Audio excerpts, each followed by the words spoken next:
Assalamualaikum warahmatullahi wabarakatuh. Perkenalkan, nama saya Uswatun Hasanah, stambuk A24119048. Saya dari Program Studi Pendidikan Fisika, Fakultas Keguruan dan Ilmu Pendidikan Universitas Tadulako.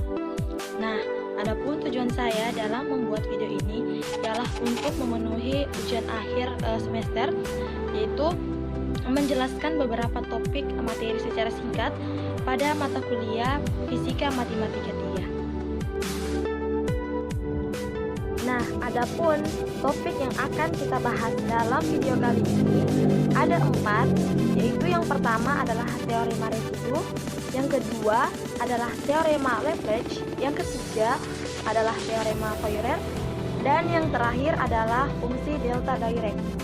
Nah, jadi yang akan kita bahas pertama yaitu seperti yang terlihat pada background di belakang saya. Di sini sudah ada materi, yaitu yang pertama teorema residu.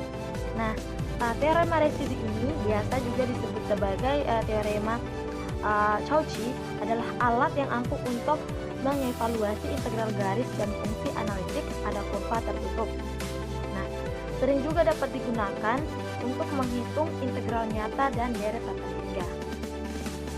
Nah, ini menggeneralisasi teorema integral Cauchy dan rumus integral Cauchy.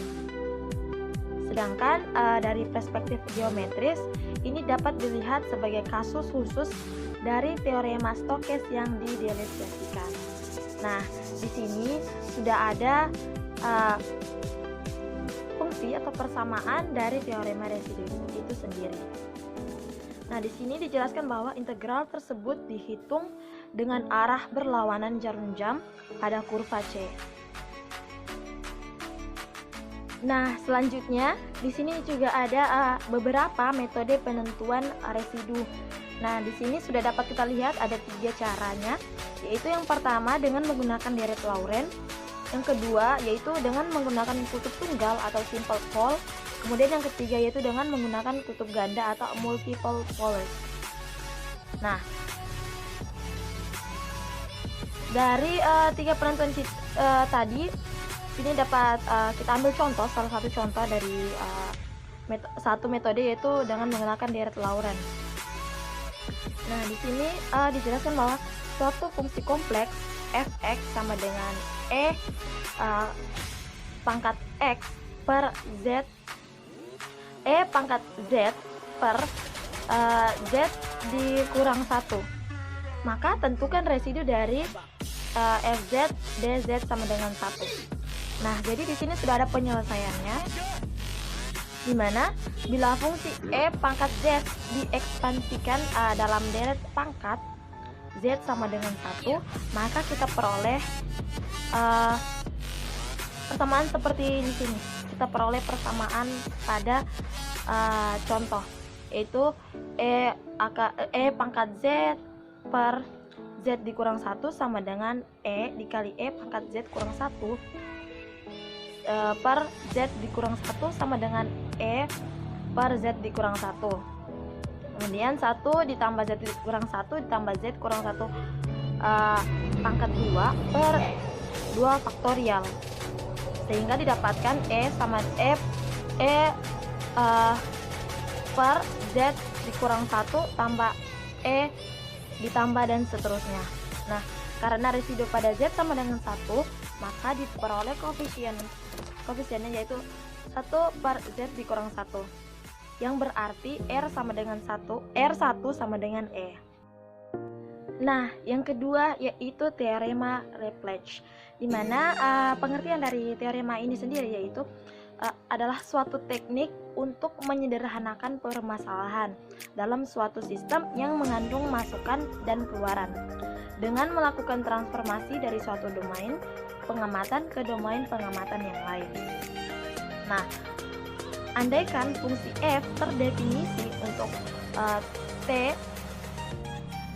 kurang dari 0, transformasi Laplace dari dinyatakan fs sama dengan L dalam kurung kerawat. F didefinisikan oleh persamaan di bawah, yaitu ada, kita lihat, fs sama dengan L Ft sama dengan integral 0 sampai tak terhingga Ft dikali E pangkat St dt jika limitnya ada. Nah, selanjutnya yaitu di sini sudah ada yang namanya tabel transformasi Laplace. Dapat kita lihat di tabel ini sudah banyak fungsi-fungsi juga persamaan-persamaan. Kemudian selanjutnya yaitu inverse transformasi Laplace.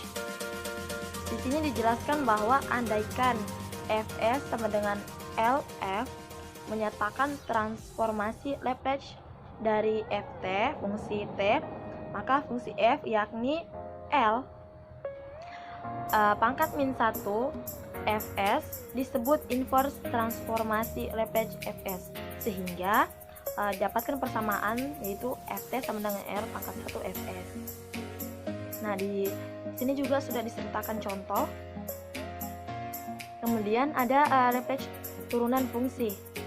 Sini ada tabel dari Laplace turunan fungsi. Kemudian selanjutnya yaitu adalah penerapan persamaan diferensial. Nah, di sini sudah dibagi per kotak-kotak. Ada beberapa persamaannya, kemudian solusi dari diferensial itu sendiri, kemudian transformasi Laplace-nya, kemudian persamaan pembantunya. Nah, selanjutnya yaitu teorema Fourier. Nah, teorema ini merupakan penguraian fungsi periodik menjadi jumlahan fungsi-fungsi borosilasi, yaitu fungsi sinus dan kosinus.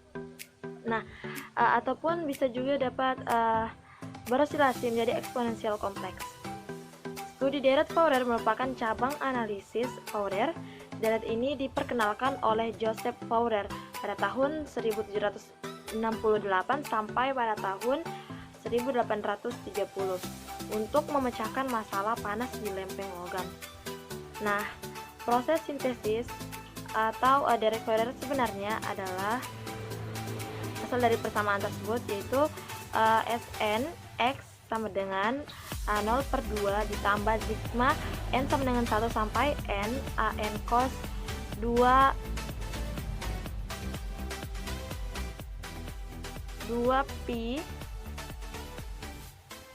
pi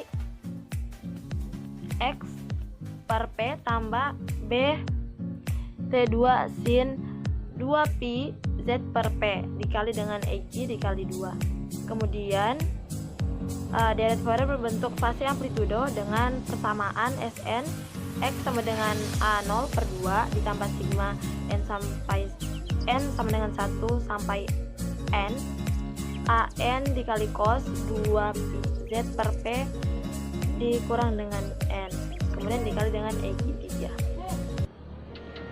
Nah, untuk selanjutnya di sini ada persamaan deret Fourier dengan bentuk eksponensial, di mana Sn X sama dengan sigma n sampai minus n sampai n sama dengan minus n sampai n Cn dikali E pangkat 2 pi z per P dikali Eg dikali 4.